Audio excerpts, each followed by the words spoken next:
Hello on this Friday morning. Welcome to Park It, and here's our video about DNA filters on the KTM 690.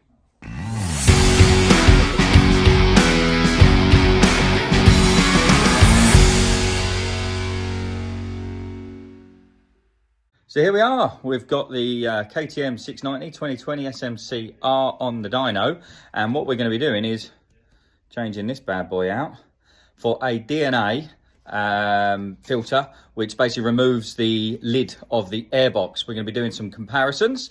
I already kind of know what the results are going to be because I may have done some runs beforehand, but you guys don't yet, and if you do, pop them in the comment section below and we'll see what your thoughts are. If not, stay tuned because we're going to put the dyno charts up and you'll see what we can do changing this for this. This is the bad boy. DNA does away with the airbox lid, as you can see. And that there is the airbox lid. So normally that would be your air inlet. There's the whole thing.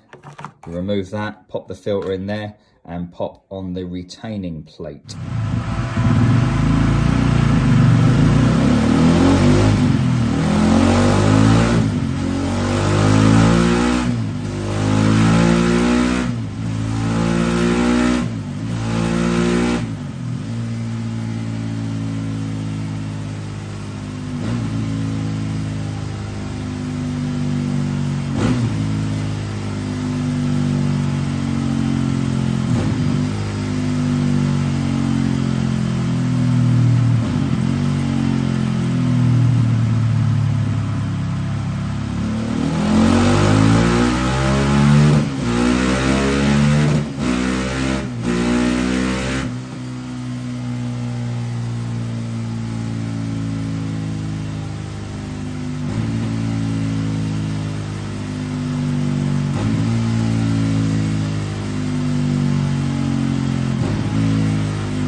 There we go, another bike expertly set up, this time with the Dynojet Power Commander 6, so the new Commander, and also set up again by Neil. So Neil has reworked the WP suspension on this bike prior to it going on the dyno. So again, just demonstrating the business is certainly two halves, as we've always said: park it, dyno and suspension. So yeah, guessing you'd like to see the results. Well, let's nail it. So let's start with a bog stock run. There we go, stock air filter, can, 0 map. So then let's whip in the old BMC. Well, blow me, massive gain in the mid-range, relatively speaking. Look at that. Big loss at the top end. Any folks out there care to elaborate why that might be? By all means, stick it in the comment section. But then let's just have a little look.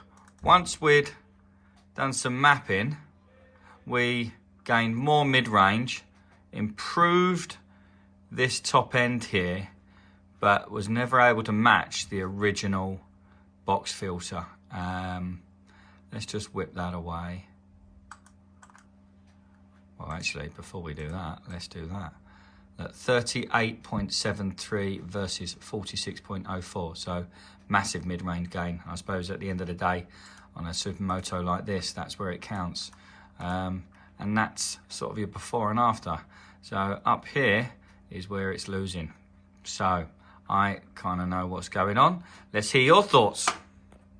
So there we have it, folks. That is the difference between running a KTM 690 SMC-R with a stock filter on the stock airbox configuration versus a DNA.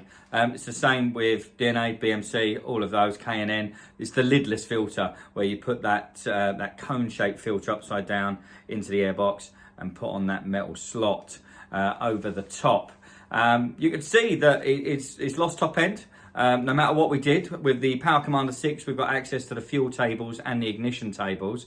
So literally, no matter what we did, overfuel, underfuel, more ignition, less ignition, varied certain elements of that, combinations of it all. Obviously, we do quite a few runs to get to that point. We're able to improve upon it, but never match the stock in that last sort of 1500, 2000 RPM band.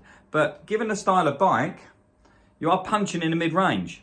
And this bike has gained, what was it? It worked out around 8 brake horsepower in the mid-range. So if you're looking for more punch, for sure, use that assembly and then get it mapped accordingly, because you can see the difference between just fitting it and mapping. Ultimately, it's down to your choice. More punch in the mid-range, more top end. It's up to you. We're here just to measure these things and demonstrate them to you folks out there and tell you all about what we do and the different bikes we work on and how we do it. Once again, thank you for watching. If you haven't already, hit the subscribe button and of course the little bell icon. Now, we're not like one of these channels that post every week or twice a week or anything like that.